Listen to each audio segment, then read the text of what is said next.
ये ध्यान सूत्र है। Meditation is simply your natural state of oneness with your being. सूत्र कहता है कि ध्यान तुम्हारे होने के साथ एकत्व की सहज अवस्था है।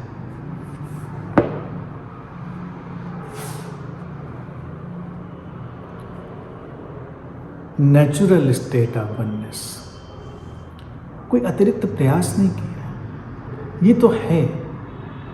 लेकिन प्रश्न एक साधक के लिए बस यही होता है इस खोज का कि हमने इसे विस्मृत कब कर दिया, हम कब भूल गए इसको।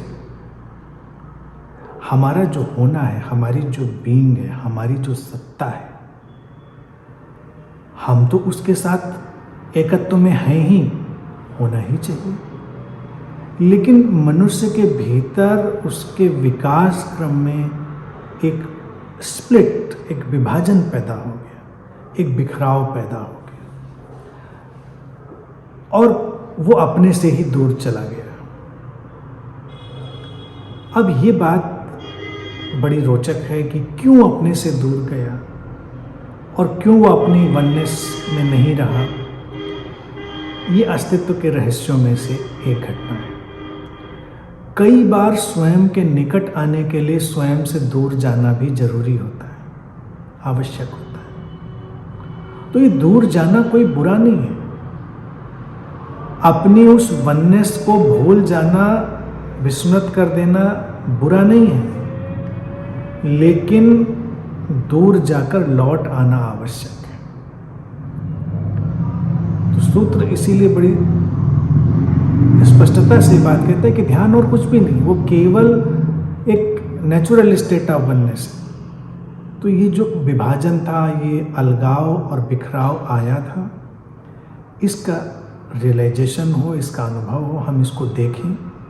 हम देखें कैसे हम अपने ही स्रोत से दूर चले गए और अब कैसे अपने स्रोत तक वापस लौट आना है। हमारी बीइंग, हमारा होना, अर्थात हमारा स्रोत, हमारा वो मौलिक होना जो अस्तित्वगत है, उससे एकाकार हो जाना। और यही परमानंद है, यही परम शांति है कि हम अब अपने स्रोत से, अपने उस मौलिक होने से एक हो गए। कोई विचलन नहीं, कोई बिखराव नहीं। और यात्रा में हमने बिखराव देखा है, हमने अलगाव देखा है, हमने भटकाव देखा है, उसने हमें समृद्ध किया है। तो ये स्रोत से दूर जाकर स्रोत में वापस लौटने की प्रक्रिया है। ध्यान का यही सारा ढंग और ढांचा है।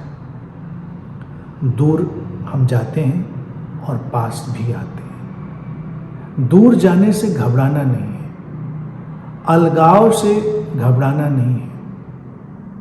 लेकिन क्या होता है कि मनुष्य इतना अलगाव में चला जाता है कि वो अपने आप को विस्मृत ही कर बैठता है। तब उसके भीतर विक्षिप्तता, टूटन और बिखराव बहुत अधिक मात्रा में आ जाता है और जीवन उसका बहुत ही विषादग्रस्त हो जाता है। अगर हम अपने घर को यहाँ पर उदाहरण के लिए देखें, अगर हमें अपने घर का स्मरण है, हम उसे भूले नहीं हैं और हमको पता है वो है। हम पूरी दुनिया में घूमें, जंगलों में भटकें, हिमालय में भटकें, कहीं भी भटकें,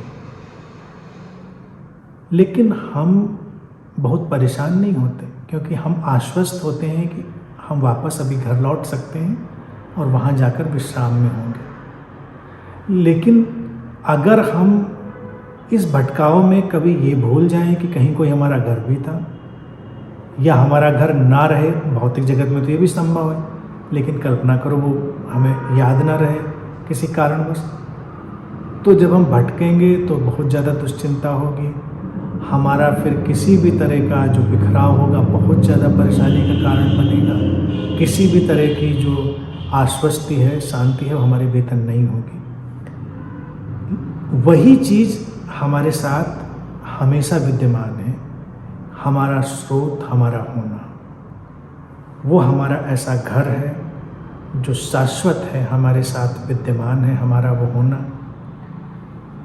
अब हम कितना भी उससे दूर जाने की कोशिश करें, कितना भी उसको भूलने की कोशिश करें, लेकिन वो है। हम जब चाहें उधर लौट सकते हैं, हमको जब स्मरण आए हम उधर लौट सकते हैं, और जब लौट आएंगे तब विश्रांति, तब शांति, तब हमारे सारे संताप खत्म हो जाएंगे। वो एकता, वो वननेस, उसकी उपलब्धि, सूत्र कहता है वही ध्यान है।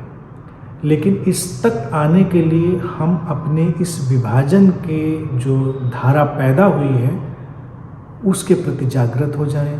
कहाँ कैसे हम विभाजित होते हैं, कहाँ कैसे हम अपने से दूर चले जाते हैं, कहाँ कैसे हम अपने को विस्मृत कर जाते हैं, इस सब को हम बहुत सचेतन होकर देखें। और जितना हम इसके प्रति जागरूक होंगे उतना ही हम अपने से एकाकार हो जाएंगे, अपने स्रोत से लयबद्ध हो जाएंगे।